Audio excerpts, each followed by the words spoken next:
Esther Levy es doctora en Educación de la Facultad de Filosofía y Letras, es delegada por la carrera de Ciencias de la Educación en la Junta Interna de FEDUBA-CONADU, es especialista en Educación de Adultos, Trabajo y Política Social, directora de programas y proyectos de investigación y extensión universitaria sobre estas temáticas. Y la hemos convocado, Tito, para charlar acerca de... No, sobre todo porque del conocimiento que tenemos del trabajo de Esther, alrededor de todo el tema que vincula la formación educativa de las escuelas con el mundo del trabajo, llamado mundo del trabajo, digamos, ¿no?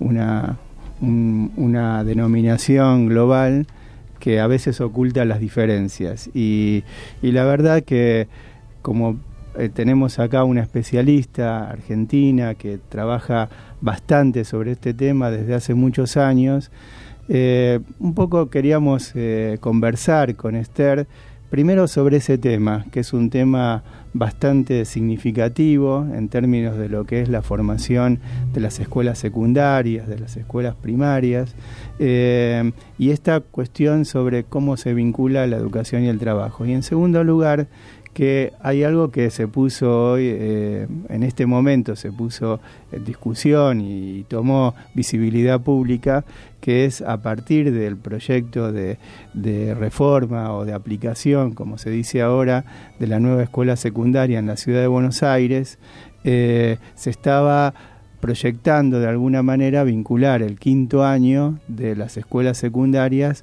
con actividades laborales. Entonces, como tenemos la oportunidad de tener una especialista dispuesta a volcar, digamos, todos sus estudios y todo su trabajo, también en opinar sobre cómo se está planteando esta vinculación, cuáles son sus posibilidades y cuáles son sus dificultades, entonces creo que vale la pena conversar sobre esto porque no solamente afecta al tema educativo, sino afecta al desarrollo productivo, al vínculo con lo que nosotros pensamos que debería ser un país integrado y en esa integración de qué manera la educación colabora, digamos, o participa del desarrollo nacional. Bueno, buenos días, muchas gracias por la invitación. Bueno, en primer lugar, la presentación me gusta en términos del tema, es mi tema, es de lo que discuto todos los días. Lo primero que quiero decir es que, más allá de todas las cosas que hago, soy orgullosamente docente. Soy docente primaria, pero de trabajo, como decía recién, trabajo en la universidad, soy delegada gremial y estoy orgullosa de la labor docente, además de las otras cosas que implica la docencia universitaria, que es la extensión y la investigación. Por otro lado, no quería avanzar en nada antes de hacerme y hacernos la pregunta que nos hacemos todos hace ya 2 meses, que es ¿dónde está Santiago Maldonado? O sea, dicho esto, medio que me gustaría poder charlar un poco de estas cosas que planteaban ustedes, pero me parece que si no nos preguntamos dónde está Santiago Maldonado y tantos otros, pero ¿dónde está Santiago Maldonado? No estamos interpelando un Estado que es también el responsable de nuestra educación, ¿no? Del sistema educativo en todos sus niveles. Entonces, bueno, un gusto estar con ustedes. Bueno, para empezar, Esther, tenemos acá planteado, digamos, desde las políticas del gobierno de la Ciudad de Buenos Aires, algo que no es novedoso. Sin embargo, digamos, tomó visibilidad en la discusión y es esto de lo que es en la aplicación de la nueva escuela secundaria, de qué manera se vincula, digamos, esa formación con la actividad laboral o con la actividad productiva. Bueno, en realidad esto que nosotros estamos escuchando permanentemente, que es esto de la Escuela del Futuro, este proyecto para la Ciudad de Buenos Aires, hay que contextualizarlo. O sea, esto es un proyecto nacional que pasó por el Consejo Federal y que cada provincia está trabajando en esto para hacer su símil a Escuela del Futuro en la Ciudad de Buenos Aires. Ajá. El gobierno nacional tiene la intencionalidad, de hecho fue Bullrich, el ministro saliente, hoy candidato de la administración actual del gobierno en la Argentina, por la provincia, claro. Exactamente, por la provincia de Buenos Aires, fue él el que lo planteó antes de irse.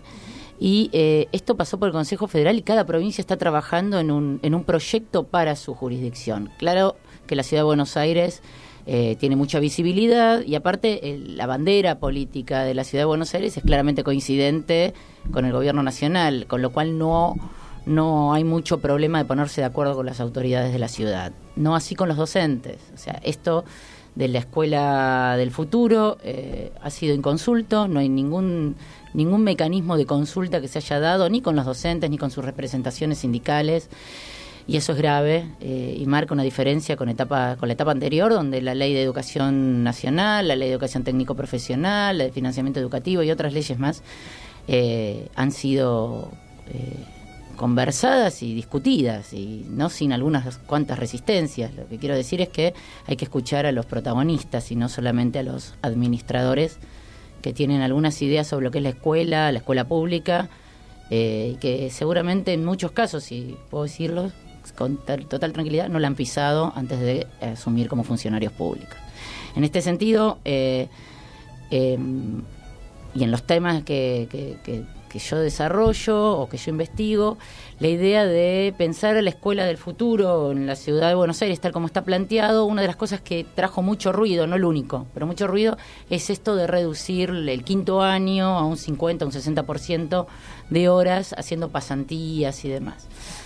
A ver, yo creo que una de las cosas que hay que tener claro es qué estamos cuestionando, ¿no? Porque cuando cuestionamos, estamos cuestionando que los pibes trabajen, estamos cuestionando hay ley de pasantías, hay actividades de pasantías hace rato, nosotros lo que estamos cuestionando, y hablo de la comunidad educativa en general y los que debatimos estos temas, estamos cuestionando cuál es el enfoque. No podemos pensar a la escuela del futuro en la Ciudad de Buenos Aires sin ver el marco general de lo que es la propuesta de este gobierno en términos de la educación en general y de las políticas las políticas públicas en general.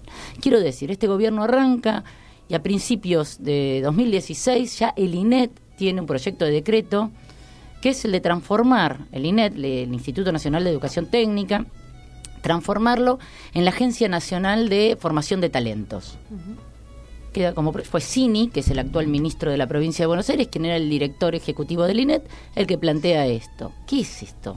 Es no tiene estatus parlamentario, quedó ahí, pero es lo primero que se tira y que uno siguiendo estos temas no le llama la atención que este gobierno plantee esta direccionalidad. A ver, la Agencia Nacional de Formación de Talentos lo que hace es desguazar el INET que cobra relevancia a partir de la Ley de Educación Técnico-Profesional en el año 2006, cuando se plantea ordenar la educación técnica, la vuelta de la educación técnica de nivel medio. Acordémonos, esto es 2005, perdón. Antes de la Ley de Educación Nacional ya se volvió a hablar de la educación técnica de nivel medio. La idea fue que el INET tomara las riendas de lo que era la formación vinculada al mundo del trabajo, tomara realmente las riendas. Creo que la de Ley de Educación Técnico-Profesional tiene muchas cosas para revisar, pero creo que es una ley muy interesante y que realmente fue consultada con todos los sectores, y me consta porque participé de las consultas. ¿Qué plantea la Agencia Nacional de Talentos Laboral, de Formación de Talentos? Es que el INET deje de tener un lugar protagonista. Entonces, ¿qué se hace? Se negocia o se arregla con el sector productivo y ya el Estado es el que le transfiere al sector productivo el dinero para que, esto en términos generales, para que forme a los trabajadores en función de sus necesidades. Y ahí corremos el rol central del Estado, corremos el rol de los sindicatos y financiamos capacitación a medida. Eso quedó ahí, pero generó ruido, y los que nos dedicamos a mirar estas cosas dijimos, bueno, no es incoherente con la propuesta que trae el gobierno en términos generales. Después de esto vino, ya en este año, el Plan Maestro, en pleno conflicto por las paritarias, que recién mencionamos el tema de las paritarias. El Plan Maestro, ¿qué hace?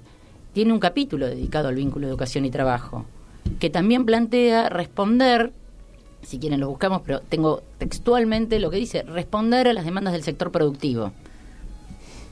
Y como si eso fuera poco, aparece ahora, en estos últimos meses, la Escuela del Futuro, que también plantea que los chicos, con la excusa de que los chicos tienen que estar preparados para el mundo del trabajo, mandarlos a trabajar o mandarlos a hacer esta especie de pasantía o algo particular en quinto año. También pensando en el rol de los docentes como facilitadores, reduciendo las materias en función de ciertos criterios que todavía no están claros, porque lo cierto es que el plan para la Ciudad de Buenos Aires se presentó con un PowerPoint, no hay un documento.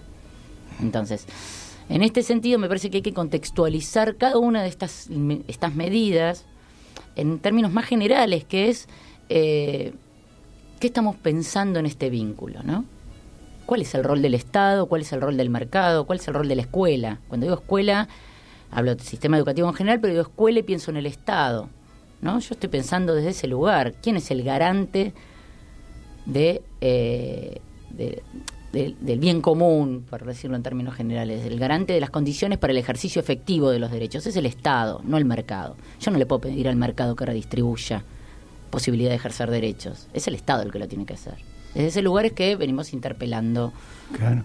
No, es cierto, digamos, a ver, aparece incluso como una constante a partir de lo que decía Erika en la primera parte, esta cuestión de la no consulta, digamos, ¿no? La aplicación de políticas o por lo menos de decisiones sin tener en cuenta la opinión de especialistas, o por lo menos no se hace visible esto.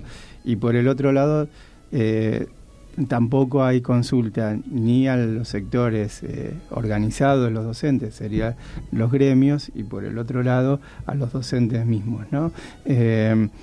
Por otra cuestión, es cierto que en el documento que ahora se llama La Escuela que Queremos, no aparece citada la Ley de Educación Técnico Profesional, cosa que hace falta, digamos, poder reponer, porque justamente es esa ley la que revitalizó lo que es la educación técnica a partir de lo que sucedió como proceso anterior en la aplicación de la ley federal, y que realmente ocasionó serios perjuicios sobre la educación técnica, en el marco justamente de un contexto de país, que es el que se planteaba en la década del 90, en donde la educación técnica pasó a ser, digamos, uno de los elementos más relegados, digamos, del propio sistema educativo. Entonces, no citar a esta ley que revitalizó la educación técnica, de alguna manera da cuenta, digamos, de por lo menos una política que tiene que ver con este cambio de sentido en términos de lo que es la acción del propio INET. Ahora, en términos de la cuestión más específica, digamos, ¿no? ¿Cómo ves esta cuestión del vínculo entre lo que es la formación y lo que el mundo del trabajo puede llegar a ofrecer en términos de completar esa formación? A ver, a mí me parece, siempre digo, ¿no?, que el vínculo entre la educación y el trabajo es un vínculo complejo pero necesario. Bien. Nosotros nos desvelamos pensando en cómo vincular la educación y el trabajo, cuando en realidad nacieron juntos. Si uno se pone a pensar en los talleres medievales, los aprendices, ¿qué aprendían en su lugar de trabajo? Lo que necesitaban para trabajar. Llega la escuela de la modernidad y separa esto, ¿no? Acá se aprende y acá se trabaja.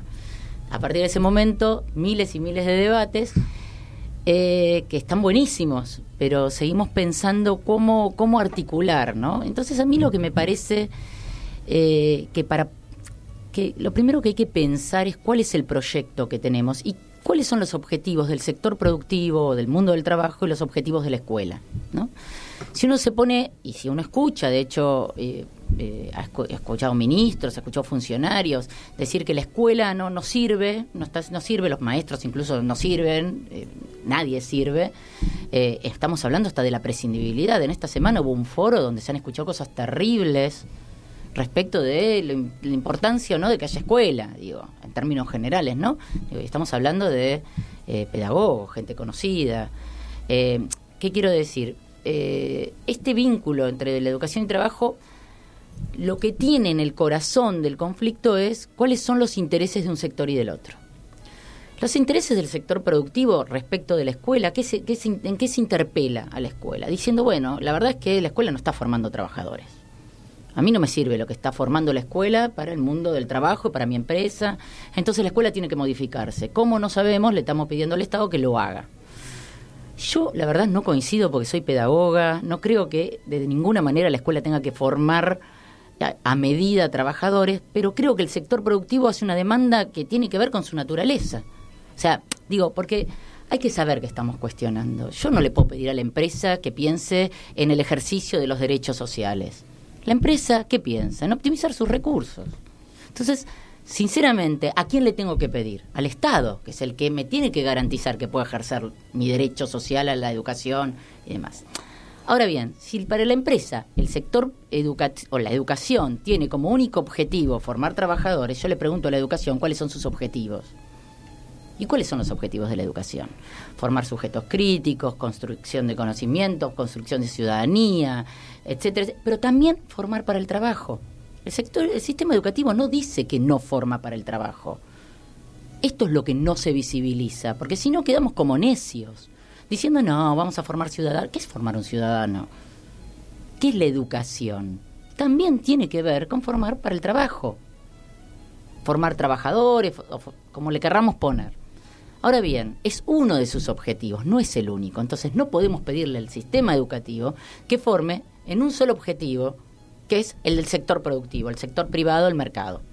En este sentido, a mí lo que me parece es que tenemos que tener claro también, esta es la segunda parte de este dilema, o este debate, que a mí me parece que hay que debatir, y creo que hay que abrir estos micrófonos para debatir este tema, porque hay cosas que están invisibilizadas, y que el discurso hegemónico, como decíamos recién, te lo neutraliza.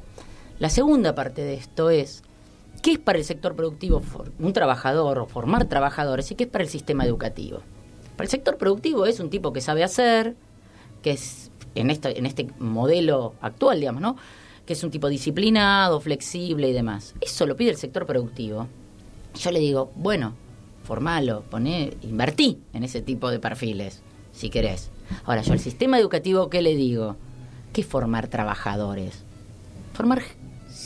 Estamos pensando en la formación integral del trabajador como ciudadano, un tipo que conozca sus derechos, que pueda entender qué lugar tiene en el sistema productivo, que la única forma de vincularse con el mundo del trabajo no es el empleo, que esta es otra de las cuestiones. Solemos identificar trabajo y empleo como sinónimos, y no está mal hasta que empieza a haber retracción de ofertas de puestos de trabajo en el mercado formal y informal de la economía, digamos. O sea, hasta que deja de haber empleo. Entonces ahí nos damos cuenta que la única forma de ocuparnos no es a través de la relación salarial, tradicional, estado de bienestar o lo que le querramos poner. Hay otras formas, qué sé yo, el cooperativismo, ¿no? Este tipo de organización es más horizontal, pero acá también tenemos que tener cuidado porque el gobierno o la administración del Estado en este momento, el oficialismo, te empieza a hablar del emprendedurismo. Entonces hay que tener muy claro cuáles son los ejes del debate para no caer en la trampa de terminar haciendo el juego. El emprendedurismo, esto que tiene que ver con ser feliz con la incertidumbre, ¿no?, que dijo un exministro. Estamos muy contentos porque la incertidumbre en el caso de él es ver qué va a ser mañana, pero acá hay familias que no comen y esa es la incertidumbre de muchas familias, ¿no? Cuando no tienen trabajo, esa es la incertidumbre. Entonces, lo que quiero decir, hay que empezar a revisar qué entendemos por trabajo, no equipararlo solo con empleo, porque ahí estamos fritos cuando formamos para el trabajo. Si nosotros en la escuela formamos para el empleo, es una falacia, porque no vamos a volver al pleno empleo, por más que te pares donde te pares ideológicamente o políticamente, como querramos decirlo. Pero por otro lado, ¿qué es un trabajador? No es un tipo nada más que sabe hacer su trabajo y que está agradecido porque le pagan un sueldo. Un trabajador es mucho más. Y nosotros tenemos que formar a los pibes desde otro lugar, no desde el lugar de decir, bueno, salís al mercado laboral y competí. Y sí, la competencia es lógica del mercado. Nosotros tenemos que enseñar que la escuela es un lugar mucho más amplio y democrático y hay que pensar en la democratización del conocimiento, no solamente en la inclusión en estos temas. ¿Te parece que sigamos después de un temita musical? Como ustedes quieran, yo estoy muy cómoda. No te vayas, por favor, no, jamás. Los oyentes tampoco, que seguimos acá con Esther Levy. Estamos acá charlando con Esther Levy, interesantísima la charla y esto que vos decís de que hay que abrir el debate, ¿no?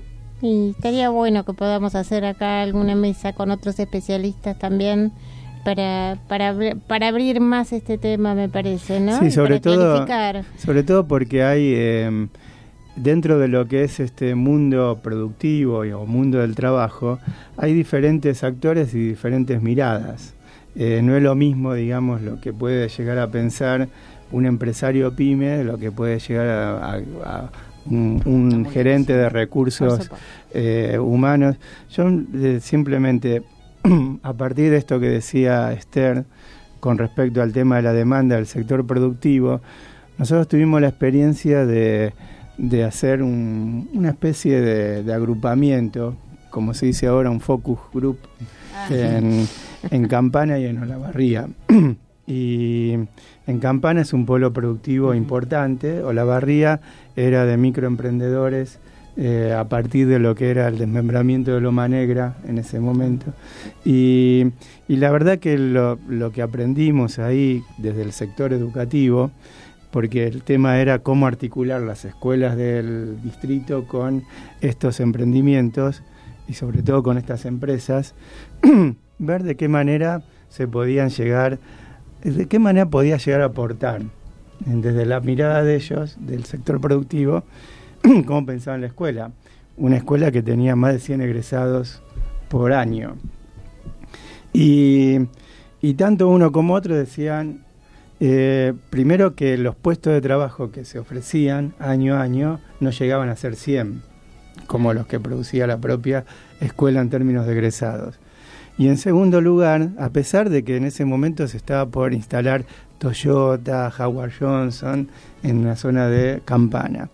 Y en Olavarría, que era empresarios más pymes, decían, no, yo le voy a enseñar. En todo caso, mándenmelo como que sepa barrer y que no me rompa ninguna herramienta.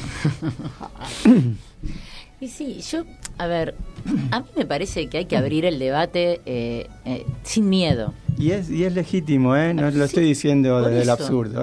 Hay que aprender a escucharnos. Yo creo que ni el sector, llego sector productivo en términos generales, ¿no? Pero el mercado laboral o el sector trabajo y el sector educación no se escuchan, pero no se escuchan entre sí porque no debatimos abiertamente, sin temor a perder algunos casilleros, pero digo, perder casilleros en términos de algunas convicciones que sostenemos. Yo decía recién, no tenemos que tener miedo de decir que la escuela forma trabajadores, forma para el trabajo. Es uno de sus objetivos, no es el único, y donde perdamos el sentido general de lo que es la formación que da el sistema educativo, estamos perdiendo el sentido de lo que nosotros hablamos cuando hablamos de educación, etcétera, etcétera. A mí lo que me parece es que la educación, como uno de los derechos económicos, sociales y culturales, nosotros decimos siempre, la educación es la llave que abre a otros derechos. El derecho al trabajo está directamente vinculado al derecho a la educación, ¿no? Y si uno se pone a mirar en la Constitución, si quiere, pero saliendo del andamiaje legal, el derecho al trabajo está vinculado al derecho a la educación. Entonces, no podemos pensar en trabajadores que solo saben hacer, sino que tienen que tener una formación general también para poder hacer mejor su trabajo. Y por otro lado, creo que el trabajo es mucho más complejo que el saber hacer, y eso hay que dialogar con el sector productivo, es mucho más complejo. Puede ser un tipo disciplinado, todo lo que pida el sector productivo, pero un trabajador tiene un montón de conocimientos que te los da la escuela y te los da la vida productiva también. O sea, yo coincido con otros trabajos tuyos, Tito, con respecto a la acreditación de saberes laborales. Creo que hay que revisar un poco qué es el tema del trabajo y los saberes del trabajo en el sistema educativo. Pero a mí lo que me parece es que seguimos viviendo una época que tiene que ver, que plantea que las credenciales educativas son filtros para el ingreso al mercado laboral. Entonces, tenemos que seguir pensando en si realmente coincidimos con esos filtros, qué son esas credenciales, pero creo que hay que poder dialogar y generar discurso contrahegemónico, porque si no, es el discurso, como decíamos antes, con respecto a las escuelas, los maestros, ¿no? Es el discurso de los medios, el discurso del sentido común. Nosotros tenemos la obligación de generar discurso contrahegemónico. ¿Y cómo se genera? Pensando, conociendo la posición del otro. Sabemos que no estamos de acuerdo con el neoliberalismo, por lo menos desde mi punto de vista. Pero ¿qué es el neoliberalismo? Leamos a los neoliberales, discutamos a los neoliberales, pensemos qué son y generemos a partir de ahí. Sí. Esto me pasa mucho en la facultad, ¿no? Que los estudiantes, la mayoría ya nació en la década del 90, entonces cuando hablas de neoliberalismo es como cuando hablabas de pleno empleo y de estado de bienestar. A mí, qué sé yo no estaba, soy más joven que esa época, ¿no? Claramente. Lo que quiero decir es, hay que problematizar, porque si nosotros partimos de la crítica, no estamos yendo al eje, al hueso del conflicto, y es cuáles son los objetivos de un sector y otro. No podemos hacer de cuenta que es lo mismo. Sí, y a eso se agrega una complejidad más, que no son objetivos, por lo menos por parte del sector productivo, que es más dinámico, no son objetivos permanentes o fijos, sino que esto va cambiando, y ahí es donde viene, me da la impresión, lo que vos decías al principio, con respecto a lo que son los proyectos más globales, digamos. O sea, es diferente pensar una formación para el trabajo en la década del 80, en la década del 90, en este momento o en la década pasada, digamos. Absolutamente. Entonces, ahí es donde la propia dinámica del sector productivo tracciona hacia el sector educativo, que tiene justamente una cuestión de estabilización en términos de la formación, simplemente por su naturaleza. O sea, tiene que brindar certidumbre acerca de por lo menos lo que es la educación obligatoria, de los 4 años hasta los 18 años, tiene que ofrecer esa certidumbre cuando tenemos un sector productivo que va cambiando, se va adaptando, se va acomodando, va siendo muy sensible a las distintas políticas que se arman desde los gobiernos, cuando el sector educativo tiene que mantener cierta estabilidad. Exacto. Entonces son dos dinámicas diferentes que se deberían poder juntar, y una no puede estar traccionando a un sistema que tarda prácticamente 14 años en formar, cuando tiene objetivos sobre el presente. Exacto, son lógicas e imperativos diferentes, entonces ahí es donde hay que discutir y pensarse, porque yo no le pido al sistema educativo, al sistema productivo que se maneje con los tiempos del sistema educativo. Así es, claro. No le pido que se maneje, pero les pido que entiendan cuáles son los tiempos y cuáles son los sentidos del sistema educativo. O sea, si es una fábrica de formación de recursos humanos, ejército de reserva, bueno, cerremos todo y vamos, no vamos a renunciar. Entonces, como no vamos a renunciar, vamos a seguir pensando que la educación es mucho más que formar trabajadores disciplinados que atornillen más o mejor en los tiempos que el mercado te lo pide. Y una de las cosas que me parece importante también tener presentes cuáles son las políticas que engloban a todos los niveles del sistema educativo, más allá de los niveles obligatorios, ¿no? Porque nosotros, el debate que tenemos en la universidad, y por eso nosotros también tuvimos un problema grave con el cierre de paritarias, el tema de las becas, el progresar y demás, es que, claro, el nivel superior no es obligatorio. Entonces se confunde esto con que no es un derecho.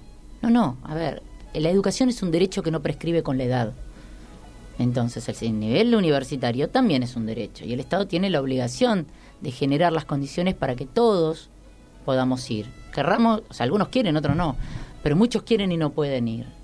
Y en esto quiero hacer una mención particular, porque a mí me preocupa mucho que, la universidad no forma profesionales, o sea, ya no es solo la primaria o la secundaria, no forma profesionales a la altura del país que queremos. A ver, ¿y por qué la mantenemos? Porque encima no es obligatoria. ¿Por qué la mantenemos como Estado? Yo creo que hay que tener muy claro que la universidad es un nivel que no es gratuito, ¿no? Es no arancelado, lo pagamos todos. Entonces todos tenemos que pensar en que ahí tiene que estar todo el mundo, y todo el mundo que quiere y que le interese, ¿no? Y dar ahí la batalla también, porque si no nos quedamos con los niveles obligatorios y dejamos a la universidad afuera de un debate que tiene que ver con el modelo de país, el modelo de producción también. Si no estamos dejando eso afuera, y me parece que no se puede pensar este vínculo de educación y trabajo por fuera de las lógicas que nos imponen desde la macropolítica. Y lo último, con esto cierro, es que nosotros cuando discutimos estos temas, a veces aparece el discurso hegemónico, a veces no siempre, diciendo, es inevitable, el mercado, ¿no? Es la economía. No hay que olvidarse nunca que las decisiones económicas son decisiones políticas. Donde nos olvidamos de eso, nos estamos olvidando de que en realidad la economía de mercado es la que te avasalla si vos no le pones el punto. ¿Y dónde se pone el punto? Desde lo político. Son decisiones políticas. La economía no genera movimiento solo, sino a través de decisiones políticas. Bien. Esther Levy, te agradecemos que hayas estado aquí. Es para seguir, ¿no? Me encantó. Compañeros, No, yo creo que habría que seguir, sí, ¿no? porque me parece que hay, y esto también como conclusión personal, Sí. también son temas poco discutidos por los propios pedagogos, ¿eh? O sea, encontrar especialistas, estudiosos, sistemáticos sobre estos temas, que además hayan tenido la experiencia de dialogar, de discutir con el sector productivo, es muy difícil de encontrar por parte de los pedagogos, con lo cual no solamente hay que hablar con ese sector tal como nos invita Esther, sino también entre nosotros poder hablar y plantear este tema para poder romper una de las cuestiones que también tenemos como estancadas en nuestra formación. Sí. Estoy de acuerdo. Coincido. Estoy de acuerdo. Bueno, vamos a aprovechar esa oportunidad, tal vez acá en la radio, para convocar otros colegas. ¿Qué te Sí, parece? e incluso invitarla a Esther para que establecer el diálogo acá y poder como establecer, digamos, como un espacio alrededor de este tema que me parece central, digamos, sí, ¿no? Yo estoy totalmente de acuerdo. Muchísimas gracias, me encantó venir. Al fin vine. Bueno. Ya no los conocía personalmente. Gracias por estar acá. Gracias a Gracias, ustedes. sí, muchas gracias, Esther.